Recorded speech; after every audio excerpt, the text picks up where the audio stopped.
రత్తాలు హారతి తీసుకురా. అలాగేనమ్మా.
వదిన, కొడికాలు ముందు పెట్టి లోపలికి రా.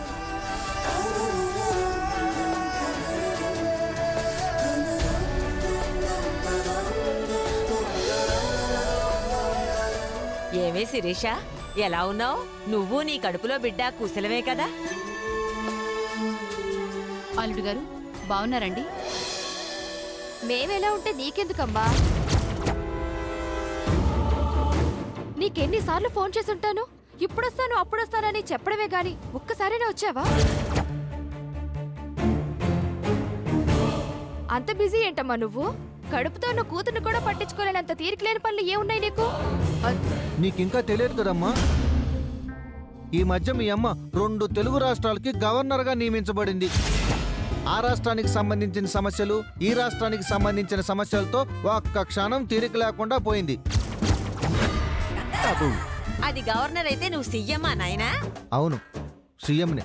సీఎం అంటే శాతగాని మొగుడిని. ఆ గవర్నర్ కూడా కుటుంబానికి టైం కేటాయిస్తాడు. ఒక్కగానొక్క కూతుర్ని, కడుపుతో ఉన్నాను. నాకంటే ముఖ్యమైన పనులు ఏమున్నాయమ్మా నీకు? నీకన్నా వదినేనయ్యో గుర్తు పెట్టుకుని మరీ నన్ను ఇక్కడికి తీసుకొచ్చింది. ఆ మాత్రం బాధ్యత కూడా లేదా నీకు?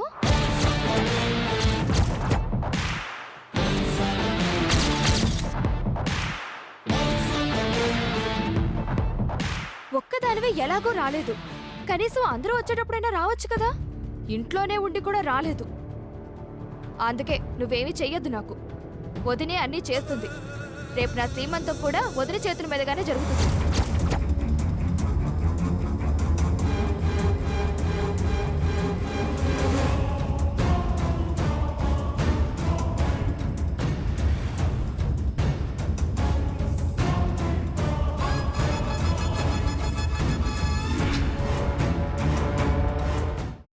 అమ్మా, అలాంటి వాళ్ళది నిజమైన ప్రేమ కాదు, అది వ్యామోహం.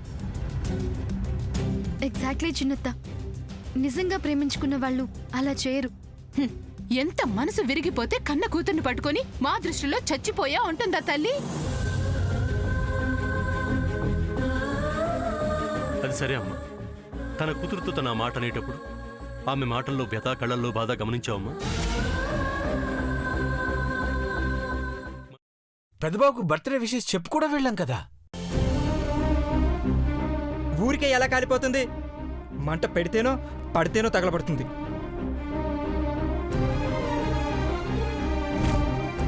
కరెక్ట్ చిన్నబాబు, నీకొచ్చినట్టే నాకు డౌట్ వచ్చింది. పార్వతే షర్టును తగలబెట్టిందనుకుంటా.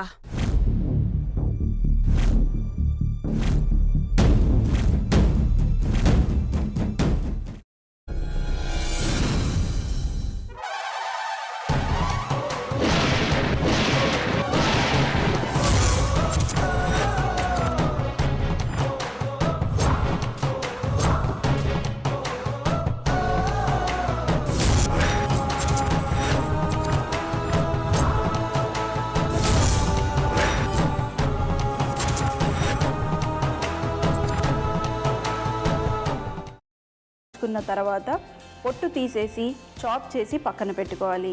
ఒక ప్యాన్లో కొద్దిగా నూనె వేడి చేసి అందులో ఆవాలు, మినప్పప్పు, శనగపప్పు, కరివేపాకు, సన్నగా తరిగి పెట్టుకున్న ఉల్లిపాయలు వేసుకుని 1 నిమిషం పాటు వేయించుకోవాలి. ఆ తర్వాత కాల్చి కట్ చేసి పెట్టుకున్న వంకాయని కూడా అందులో వేసుకుని బాగా మిక్స్ చేసి బౌల్లోకి ట్రాన్స్ఫర్ చేసుకుని అందులో తగినంత చిక్కటి పెరుగు లేదా పల్చటి పెరుగు వేసుకుని మిక్స్ చేసి అన్నంతో కానివ్వండి, చపాతీతో కానివ్వండి సర్వ్ చేసినా చాలా బాగుంటుంది.